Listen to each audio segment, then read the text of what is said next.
Hi everyone, welcome to the WebEVTalk series. Today is the 31st August 2021 and it's my pleasure to welcome Navneet Dogra.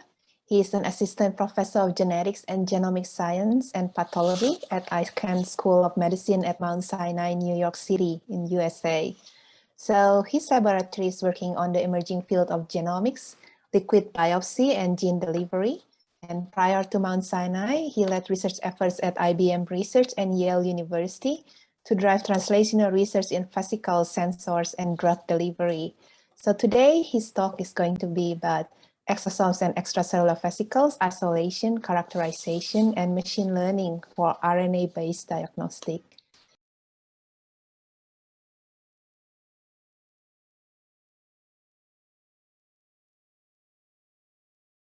So before we start our session, I'd like to thank Horiba Scientific for sponsoring this session. So if you're interested to sponsor WebEVTalk, please go ahead to the patreon.com and find us there, or please express your interest by contacting us directly.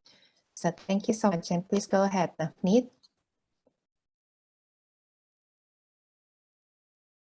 Okay, well, thanks a lot. I mean, Carolina, this is great.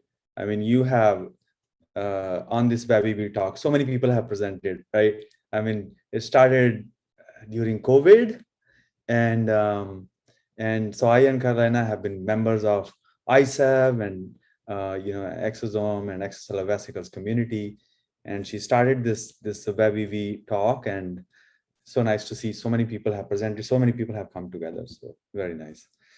Okay, so as you guys can see the title, my talk will be on, and I have divided this talk in 3 topics. So isolation of extracellular vesicles, characterization, and machine learning. So first part will be isolation, how we get exosomes out of all kind of bodily fluids in lab, in an in vitro cell culture, or blood, serum, plasma, and then how do we get extracellular vesicles from urine, from tissue. So I have combined a lot of things in this presentation, and I hope you guys like it. And then followed by, I'll show you what kind of characterization we do. My work is mostly on RNA, so I'll show you some kind of RNA characterization with respect to different diseases. And the final session will be how we are using computational tools to understand the large genomic scale of these extracellular vesicles. And this is a slide from my PhD, but it's so applicable still today to the work that I'm doing. So I thought I'll include it. So this is a lipid, right, which has a hydrophilic end and a long hydrophobic chain. And billions of years ago, when this came together with the water, we had vesicles. We had micelles, other stuff, but we had vesicles, something like this. And then these vesicles went on to become, eventually had nucleic acids inside them, which made DNA, RNA, proteins. So these are the foundation of humanity, the evolution.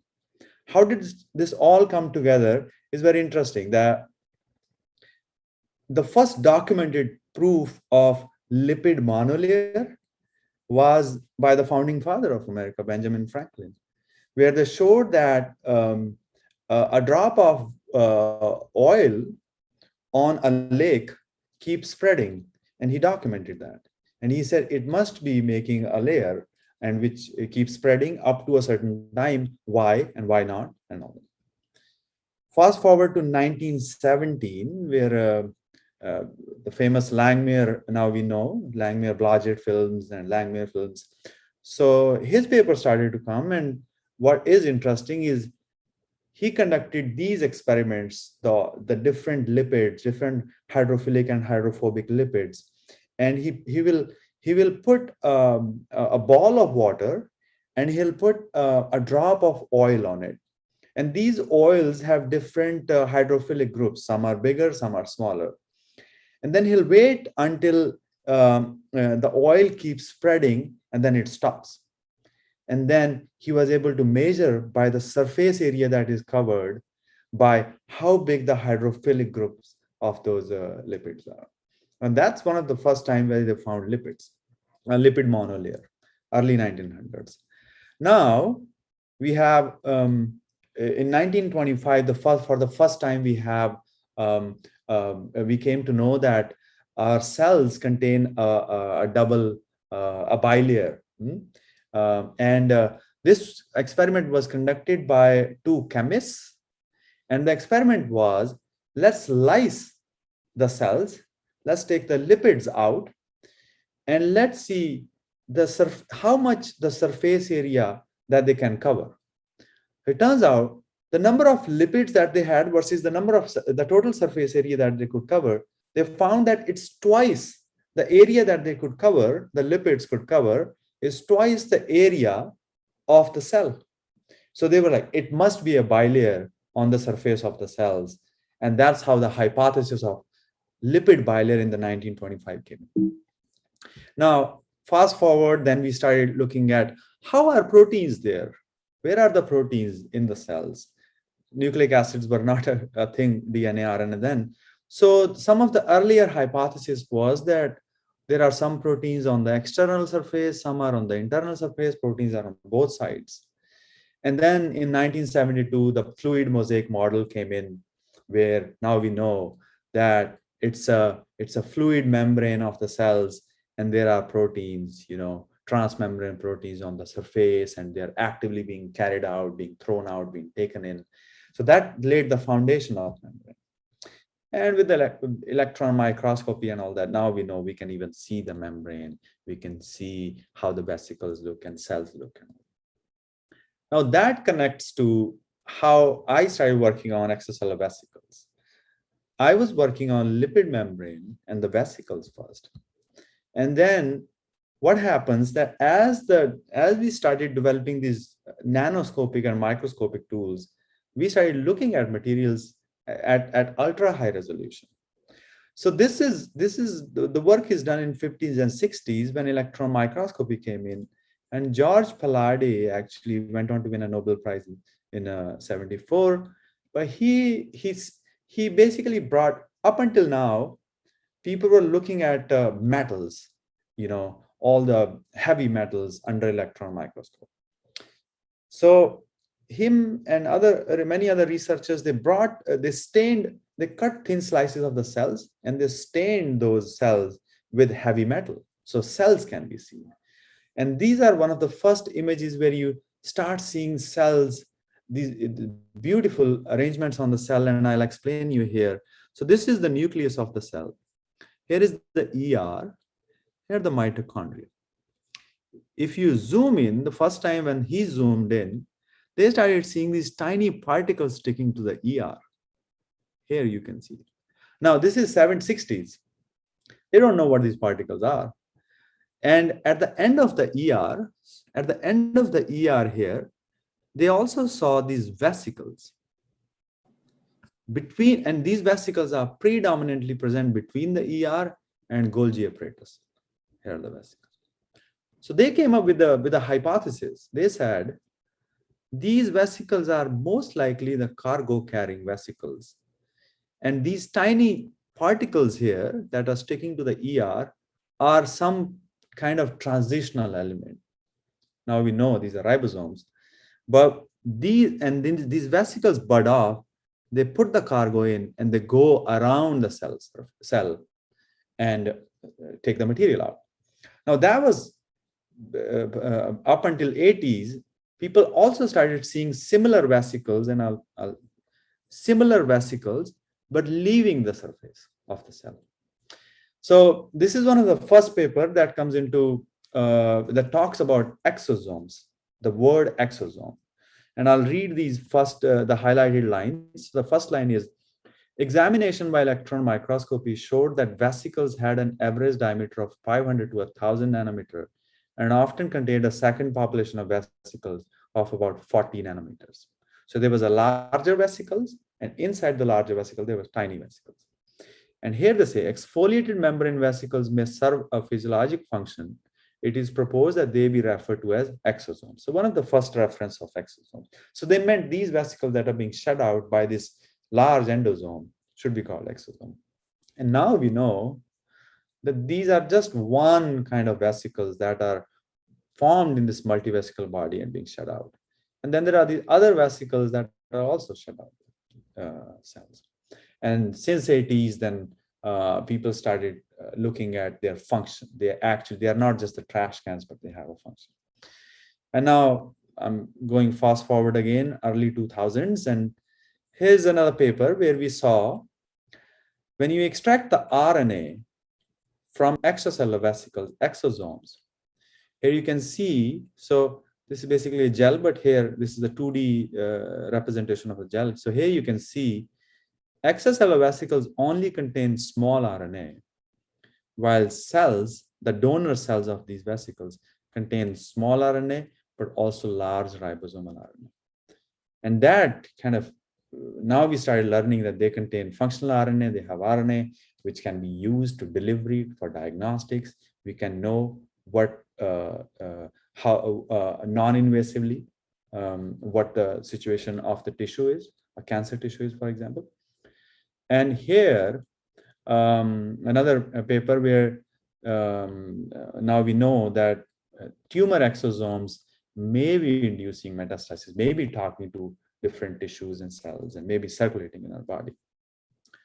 So our contribution to this research is, these are the isolation technologies that we, in collaboration with IBM and Mount Sinai. So we developed some isolation technology. I'll talk about them.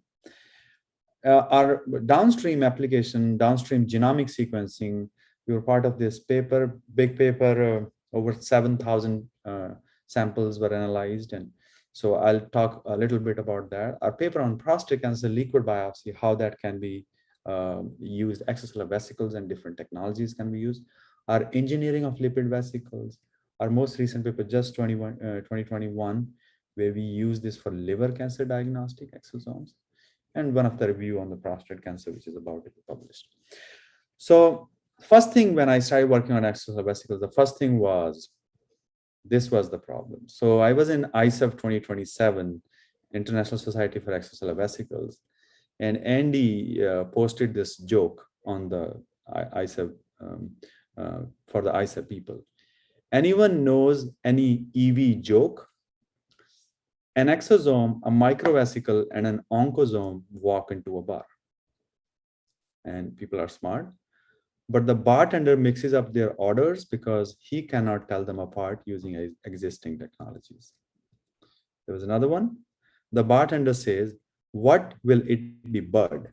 And it's the microvesicle that's the only one that answered.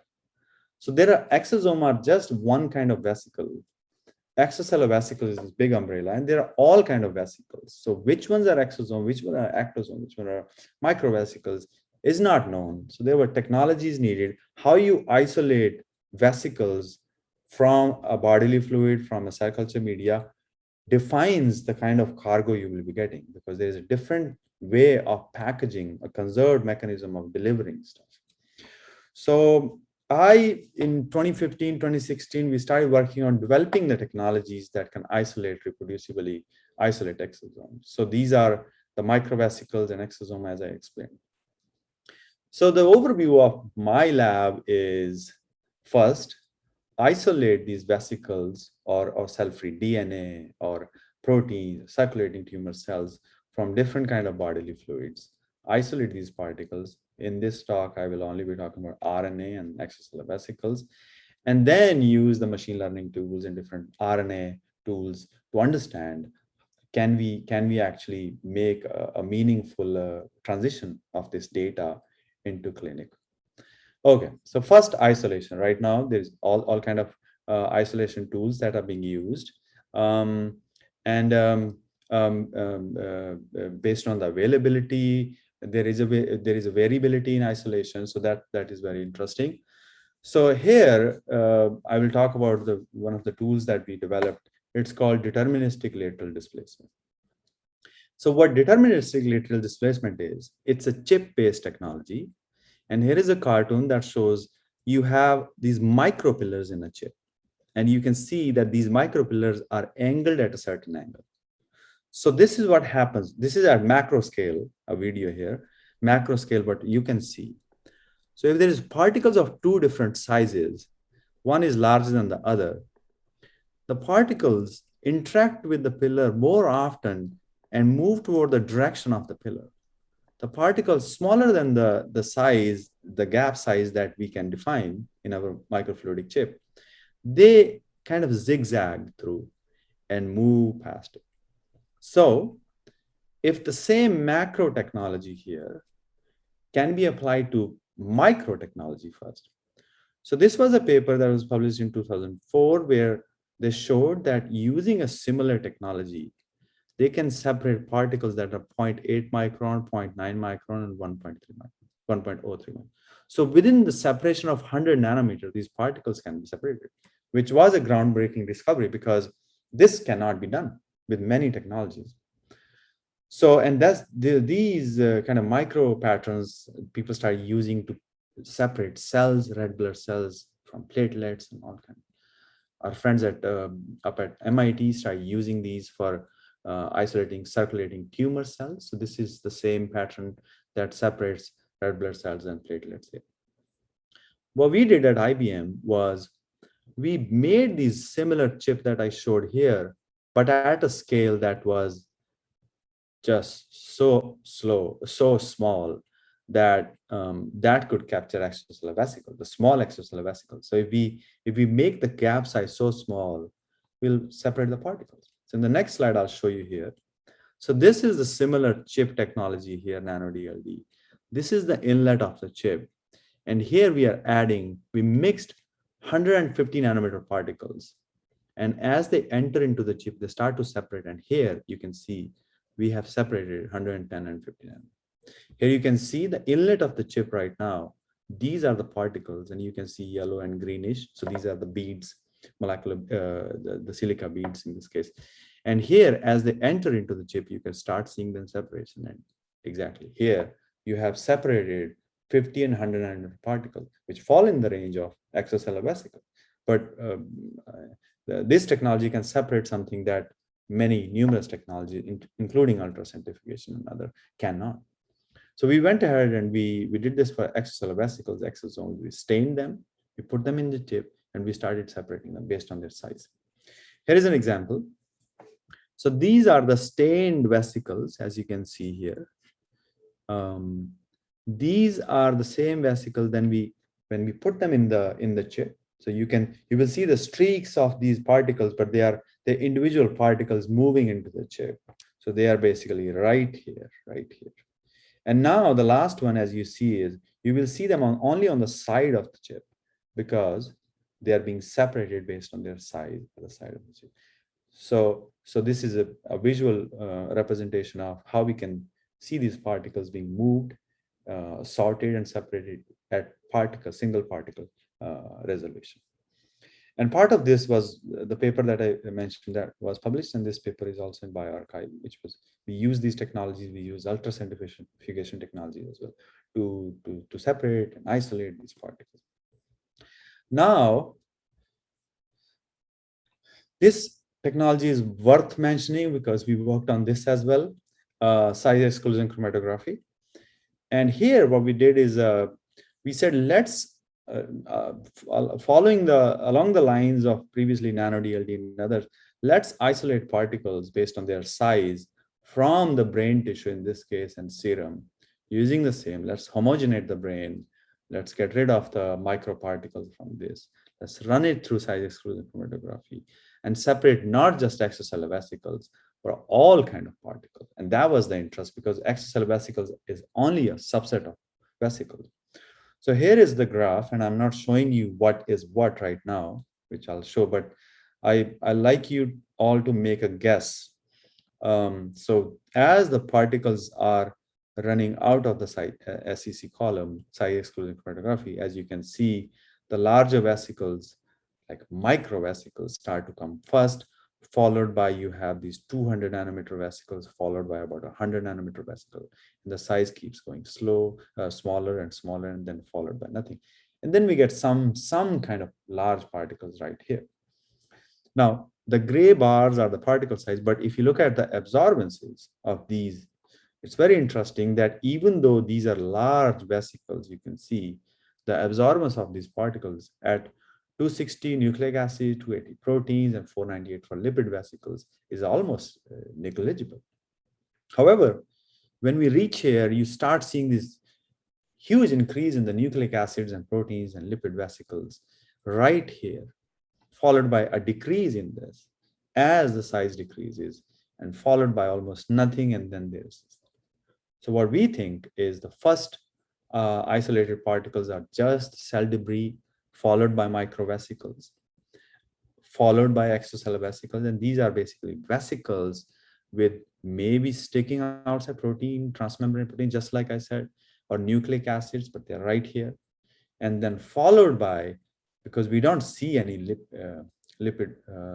much of lipid absorbance here, followed by these aggregates, maybe nucleic acids, proteins, or their complexes together. And I'll come to that in a minute. Now, the same matching patient's serum. So here is an example of the SEC column. As you can see, the serum is being run through the column, and the fractions are being collected here.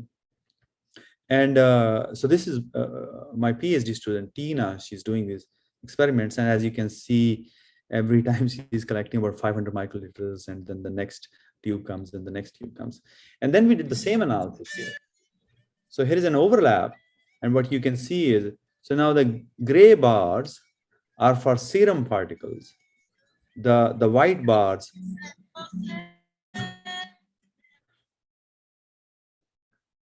and the white bars are the particles that are the tissue particles. And what you can see is the pattern is very similar.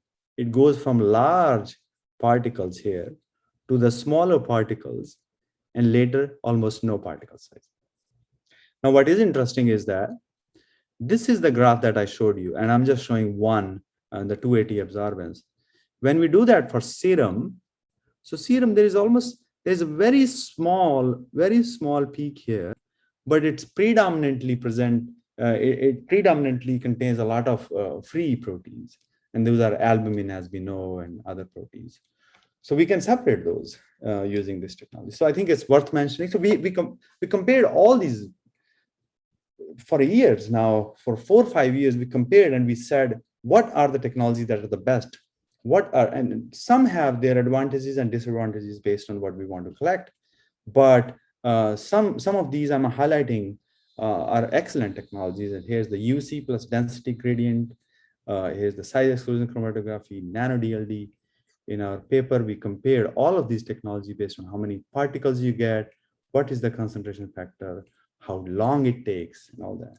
This work I'm doing with Dr. Sushmita Sahu, who is an exosome expert here, and we have an excellent collaboration with them. Now we have compared all these isolation technologies, and we know which one is collecting what. We went and how do we characterize them? And the characterization is interesting because first we want to see them, right? Then we want to see what is packed inside. So when you see them here, so here you can see these multivesicular bodies that I was talking about with these particles that are inside. And here you can see some of these particles are being released or taken up. Right? Now they are released in the cell culture media. So in vitro cell culture can yield you these particles, which are about 100 nanometers, beautiful particles. And here we have CD63 immunogold that goes and sticks, so that tells you these particles are of endocytic origin. Another characterization is NanoView technology, where on the chip, you can see it's functionalized with CD9, and a drop of the extracellular vesicles, if they stick, that means they're CD9 positive. If they don't stick, for example, the negative mouse IgG does not, so you know you have extracellular vesicles of endocytic origin. Again, the size is about 100 nanometer. The zeta potential tends to be slightly negative. What I have found is urine vesicles tend to have a more negative zeta potential compared to serum vesicles or cell culture vesicles. But so this is the characterization. And now we went ahead and we did proteomics of this. Now the proteomics was very interesting because first thing first, we said, let's look at the in vitro cell culture. Let's look at these cells and let's compare their EVs.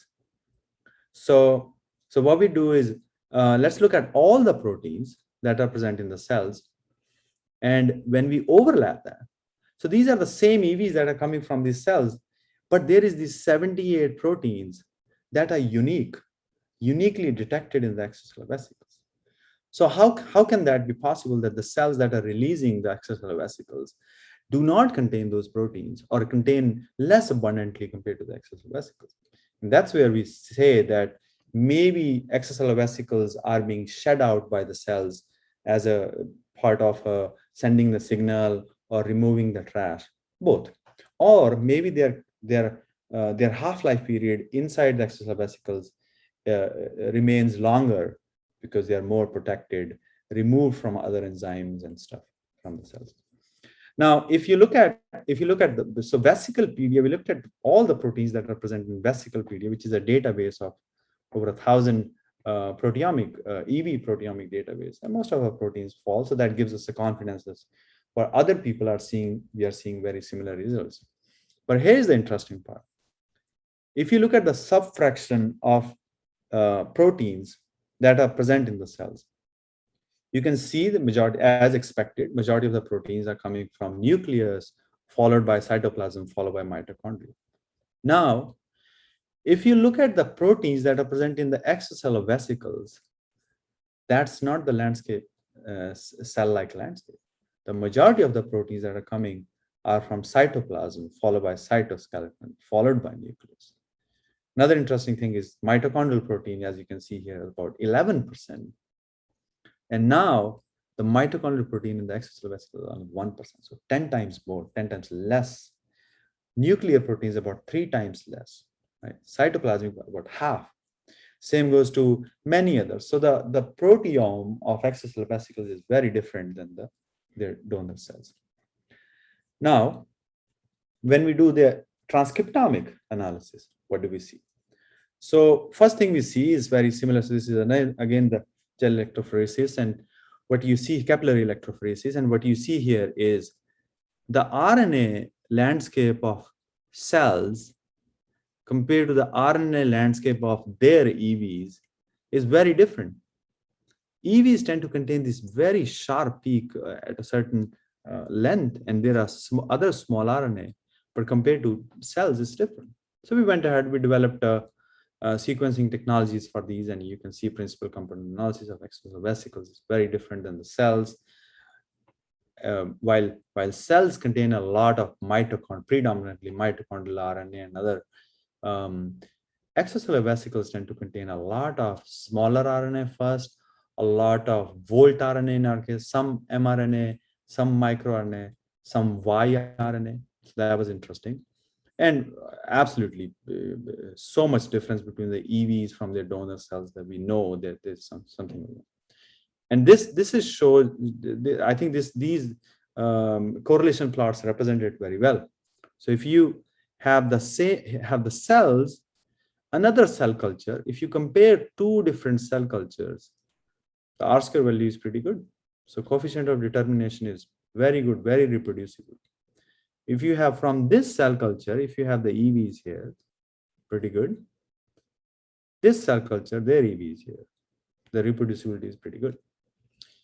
But if you compare the cells with their EVs, you see. So further, previous slide I showed the proteins are different, and in this slide I'm showing the RNA that is packed inside the vesicles, predominantly different, right?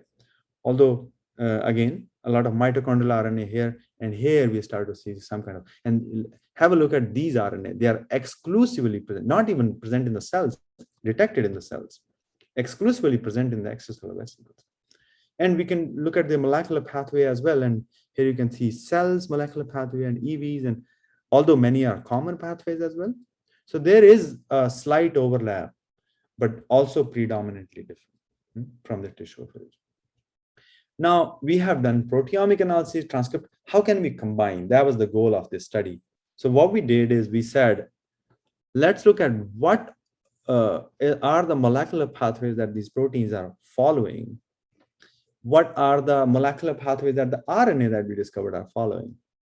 And what is interesting is you do see overlapping. So there are certain proteins that are RNA binding proteins, and there are certain RNA that are RNA. So they together coordinating to attain a certain pathway, right?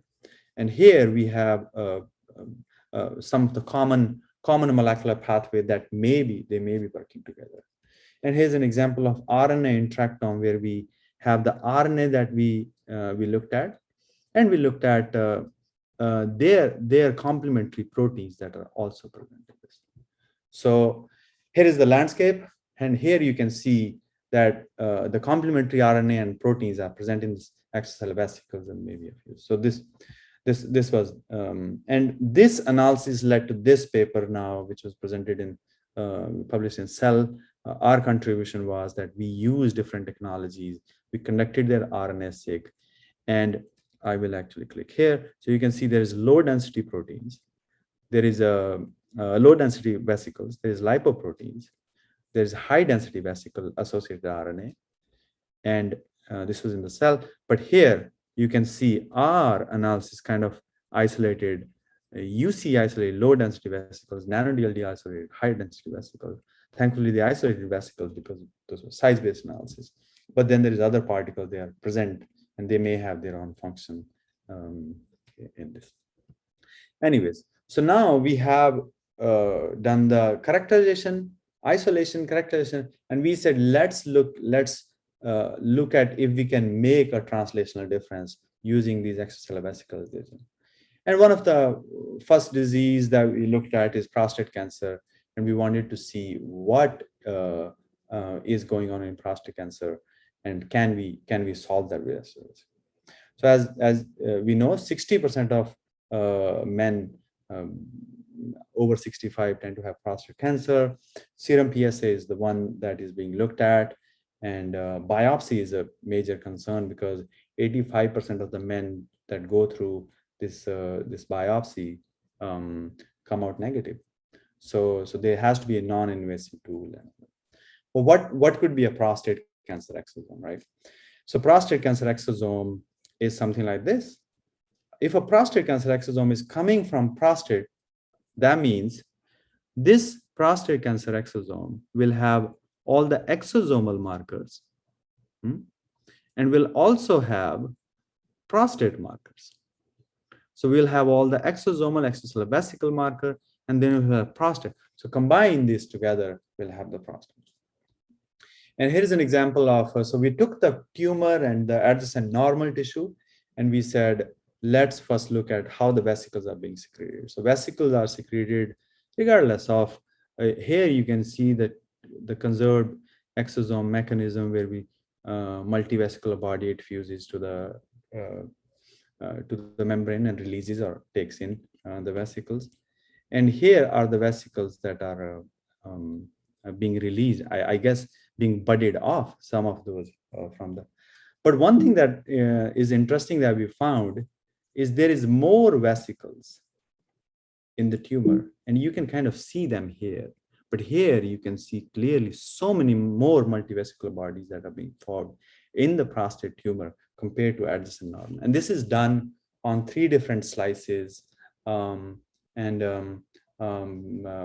think over 400 multivesicular bodies were studied. So we are pretty sure about this, that this actually happens.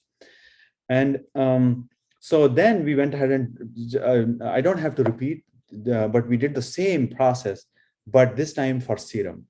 From cell culture, we went to serum. We were able to isolate these 100 nanometer vesicles. We did the immunogold. We looked at their size. You see, we isolated their RNA. And here you can see again, tissue has all kind of RNA, but exosomes, extracellular vesicles have this small RNA. We went ahead and sequenced it. And the landscape of extracellular vesicles is entirely different than their tissue. Right? Tissue, as expected, a lot of ribosomal RNA and other non-coding RNA.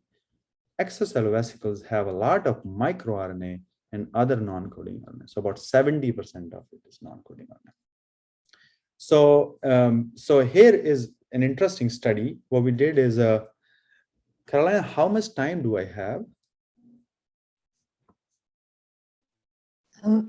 Don't worry about it, Navneet. Go ahead. Okay, we have time. Okay, good. Yeah. Okay. So here is the interesting part, because I should be done in next 15, 20 minutes. Yeah. So here is the interesting part, that we waited for these patients. So these patients come for prostatectomy. And so they had their prostate removed. We have collected their serum and tissue. And then after prostatectomy, they came back about 3 months after to the clinic. And now we had their serum again. And we collected and we isolated extracellular vesicles at the same time, extracted RNA at the same time, and sequenced at the same time. And now we are able to find certain RNA that are associated with the only tumor, hopefully, and only organ that is removed from their body is prostate. So this was a nice study which tells you this is the RNA that is being removed from or the lineage of the extracellular vesicles that are exclusively not coming from prostate tumor are there. And to our surprise, most of these were hormonal genes, and which makes sense. So that was very interesting. So now the last part of this talk comes to, so now how I have 50 genes, for example, and I have my extracellular vesicles, I have all these ideas. How do I combine this in a simpler way for a clinician, for example? How can we diagnose? So that comes to Tina and Edgar again, and they have done a lot of work on this, how to combine this. And the goal is this: you get the RNA out of the EVs and tumor, you have a set of RNA, you know what is different in tumor versus healthy. Can you identify a set of genes that are different in tumor and healthy? And then can you make a specificity and sensitivity curve, area under the curve of multiple genes? And does that help? Does that help identify cancer or a certain disease? So we found these RNA markers, and here you can see we went back to lab. So this on the y-axis, this is the RNA-seq analysis. On the x-axis, this is the RT-PCR. And so you can see in the RT-PCR that they kind of correlate. So our RNA-seq basically helps us find the markers which can be analyzed through qPCR assay. And then we went ahead, we looked at these in the tumor tissue and serum, and some were specific. So if we did the analysis in serums, if some genes were high in serum, they were present high in during qPCR and not in urine. So very specific to the bodily fluid. And finally, what we did is we used the TCGA data set. And using the TCGA data set, we were able to identify the tumor, separate the tumor from the normal tissue, even with our markers. So our EV markers can separate these tumor and prostate. But what is interesting is, and that I'll come to next slide, is this is the TCGA data set, right? And obviously we know what is tumor, what is not. This is our EV data set. These are the markers that are detected in EV. And we can separate, we have good enough value here to distinguish cancer from non-cancer. But the advantage is here, you have to invasively go and get the tumor out and get the adjacent normal out. And here, we are not doing that. We are just taking the blood or the urine from these patients. And we are able, so area under the curve looks pretty good. So this is the ongoing work in prostate, but how this helped is we at the same time, we were working on liver cancer project. And in the liver cancer project, what we saw is there are these RNA in these extracellular vesicles post-sequencing. They do not align to the genome. They are these, we call them small read clusters. So they are these unannotated RNA. And we said, let's develop an assay for those that are differentially expressed in the tumor versus the tumor and the extracellular vesicles. And this is the most interesting part. So these are, and this is done in over, I think, 180 liver cancer patients. And here's the comparison where you see these patients. So we found 3 RNA. These patients have no chronic liver disease. These patients have chronic liver disease. And these patients have hepatocellular carcinoma, liver cancer.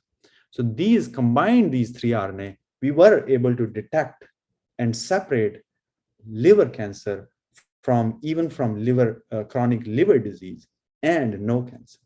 So we went ahead, and here is the interesting part, because the reviewer asked us, one of the journals, that are you sure these RNA are vesicle associated?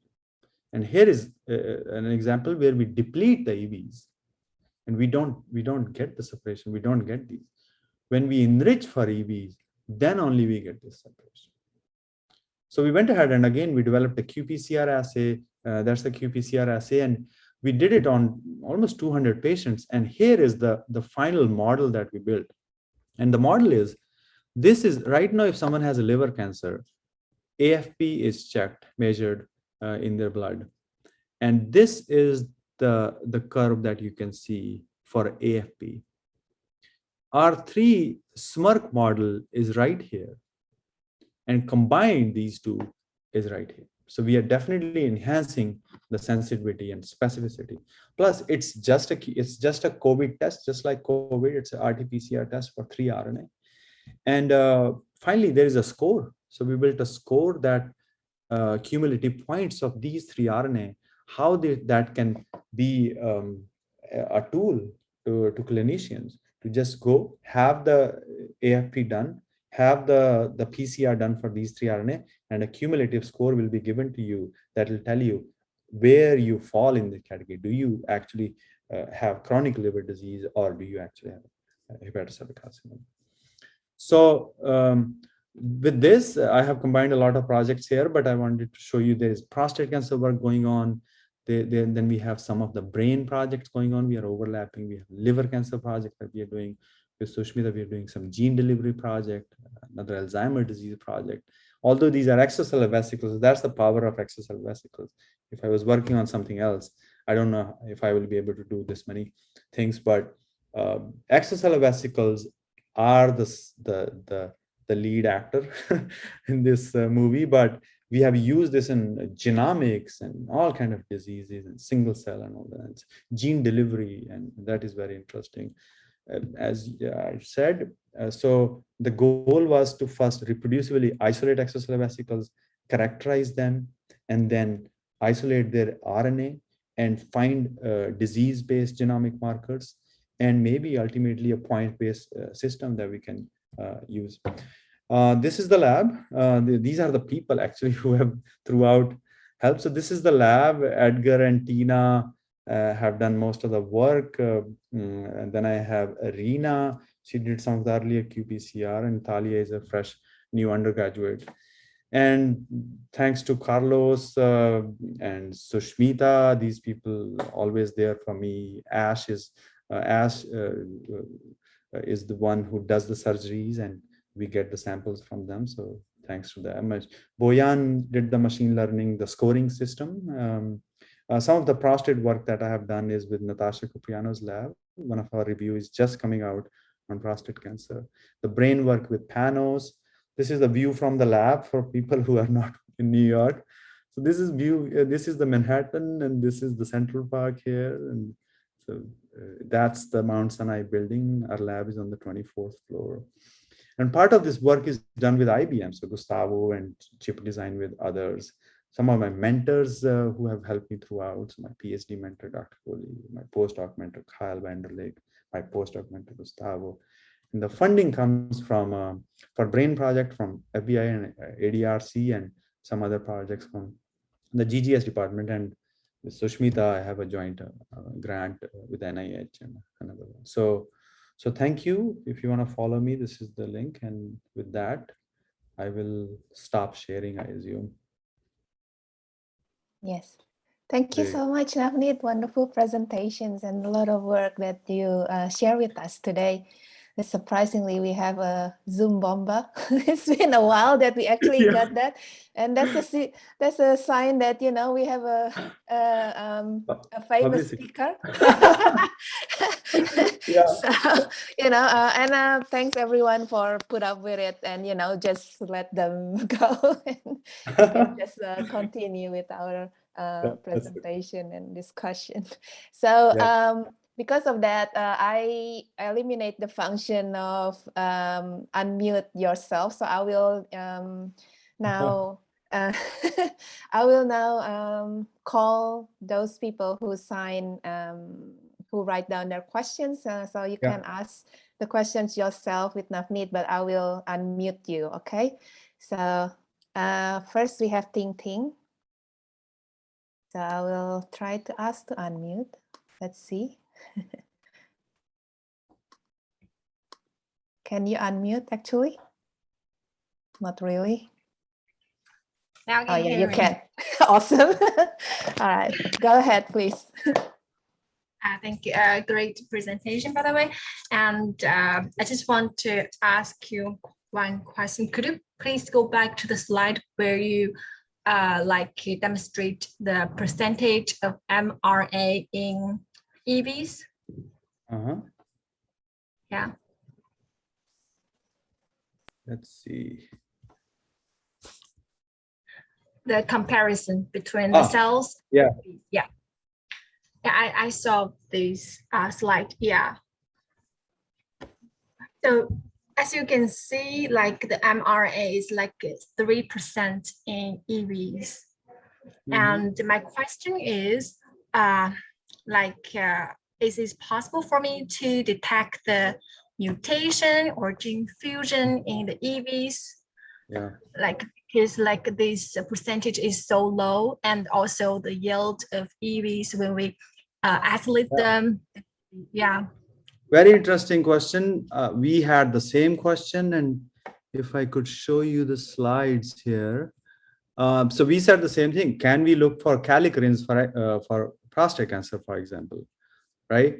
So that's the same question, because here you see these are the non-coding RNA, which are mostly predominantly studied in prostate.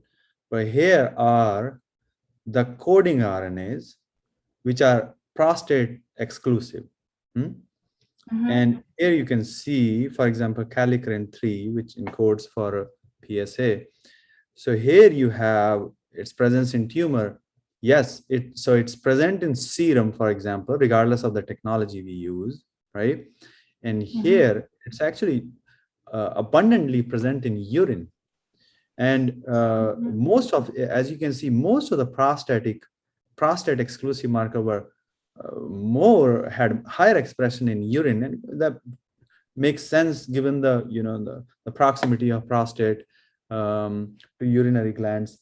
So we had the same question. So it looks like there is no problem detecting them, but they are less abundant for sure than, say, other microRNA, other non-coding tRNAs. And several publications have come where they say that predominantly small RNA, tRNA, a lot of the studies are talking about tRNA.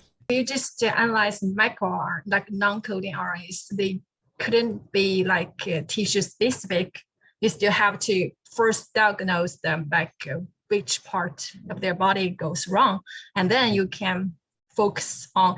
And also you also have to build that huge database, like if this is like this is prostate cancer, or this is a liver cancer, and what is the difference between the one and the one, and what is the like sensitivity and everything. Like you have to build this foundation before we move into the clinical application. So my question is, like, how far are we from like to this application? Like if we just look at microRNAs in EVs. Yeah, so your first question is how do you find tissue specificity, right? Tissue specificity, not just by mRNA. That's why where proteins come in handy, right? So a lot of us are also doing immunocapture to find the lineage of the RNA and then characterize them. So we IP just for example, PSA or PSMA in this case, and only enrich the proteins that are coming specifically from that tissue. Now, the good thing about RNA is if you do it right, you can amplify proteins. You cannot. So if you enrich for the specificity of the tissue, which can be done with protein, specificity of the tissue in the extracellular with the protein, then if your RNA amplification, cDNA libraries and RNA-seq or PCR, if you do that right, you're still specific, very specific. So the RNA-seq method that we have developed, it was 20 picograms of RNA that we used. And it didn't just happen. It took us, so we did these rigorous studies. Let's do it twice. Let's make the libraries differently. Let's enrich for extracellular vesicles differently. Do we still get those? And with 20 picograms, we were able to make reproducible libraries. So that's why I believe there is a combination approach of proteins and RNA, and that could lead you to what you're looking for. Right? MicroRNAs are important. By the way, some microRNAs are also tissue specific, but there is a bigger goal, obviously. Yeah. Yeah. Thank you very much. But sorry. Yeah, no, I think it's really a good strategy, Navneet, comparing those with the one that already go biopsy, and so we get rid of the prostate. I thought that was really interesting, and exactly. I think I'm glad that you mentioned that. Yeah. I think that's a quite valuable data there. And in terms of that small read cluster that you mentioned, is that a small RNAs, or I don't quite understand that. Can you explain a little bit? So the paper just came out in Gut, and these are, so a typical genomic sequencing, how it works is you sequence the genome and then you align the genome to human genome or whatever. When you are aligning the genome, there are annotations of the gene where you align and you say, all right, we have kallikrein based on the annotated genes. When we were looking at these about 5 years ago, and what we found is, yes, annotations are there, but then extracellular vesicles have these small pieces of RNA that do not fall within the gene. Some are intergenic, some are only in the, for example, exonic or intronic part of it, and there is nothing around them. So first thing that comes to mind, are those just the fragments of RNA? Right? If those were, sure they were, but the fragments should be everywhere. Even the fragments should be there sequenced. But we went beyond. We said, let's just pick that piece of RNA that nobody had looked at. It does not belong to any of the annotated gene. Let's go back to lab and see through a qPCR assay, is it actually there? So that discards the library prep, the sequencing alignment and all that. And what we found is that it was similarly, these RNA were there, and there is no name to these RNA, but they are there. And we kind of approach that. We have a couple of other papers coming on these. We call them SMRCs, small read clusters, because, and here, when I was showing in my slides, there is a cluster in the middle of the gene. So share again. Can you see my screen? Yeah. So here you do see something like this. Oops. So you see, let's say this is the gene. So in the human genome, when you align the genes, you see something like this. what we saw with extracellular vesicles, there are these small reads, a lot of them. So small read cluster, and they are there. So we don't know, what the function is and all that. So they are novel genes, novel RNA to us. Do you know the length of that? Yes. Okay. So we picked the three that we picked are 20 to 30 nucleotide 1, then 50 to 60 nucleotide, then about 60 to 80 nucleotide. Majority of those in extracellular vesicles are small. Yeah. Exciting. Okay. Next questions, Edgar. Please go ahead. We're a little bit over time, but I think that's all right. It's all right, Navneet? That's okay. Yes. Yeah. Edgar, are you there? I shall probably. Do you have to? Just write it. Yeah, I read it. Well, what are the main limitations of exosomes as biomarkers? Oh, that's very general. Edgar is a postdoc in the lab, so yeah. It's time to ask the PI. Good move. No, that's interesting. I think, Carolina, do you want to address that? No, I leave it to you.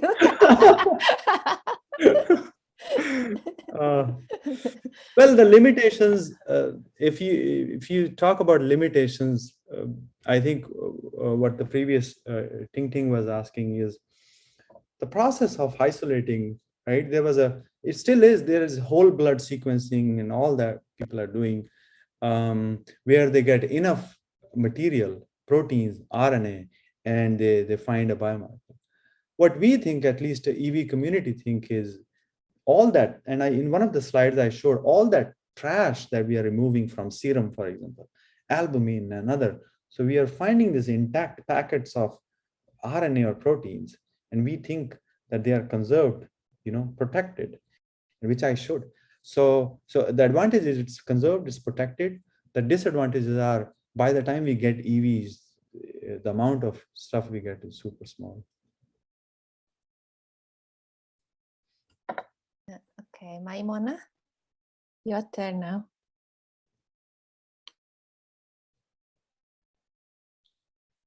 Hi, thank you so much for the interesting work and great presentation.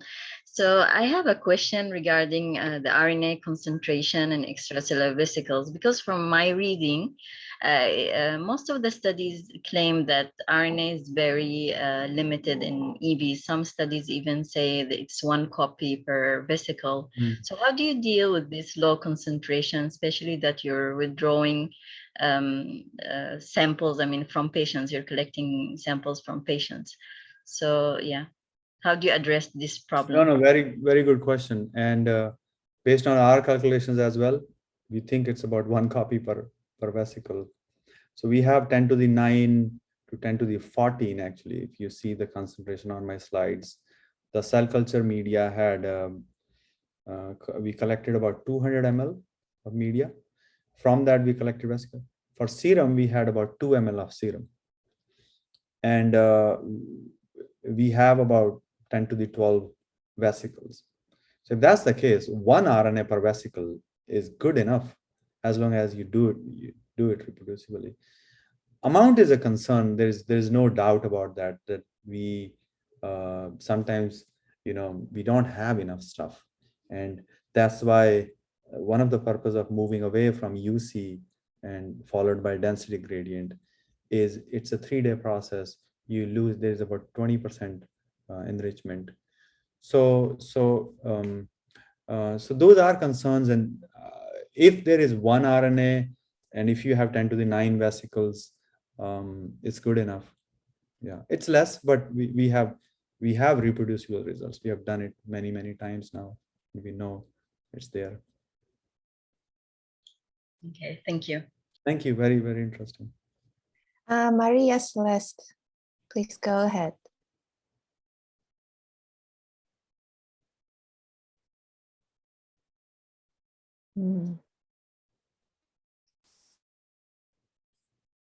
Okay, I'll just read it. Have you analyzed the cargo of post-treatment prostate cancer EVs?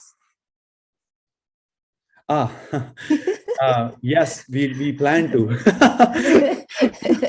So we I plan to- somehow feel that that question is for me. Interesting. No, so actually we just that's part of our grant as well, and so something that we want to do is also post treatment, how often they come back to clinic, and if they have a recurring disease. So prostate cancer, usually the recurrence is 3 to 5 years in about 20% of the cases.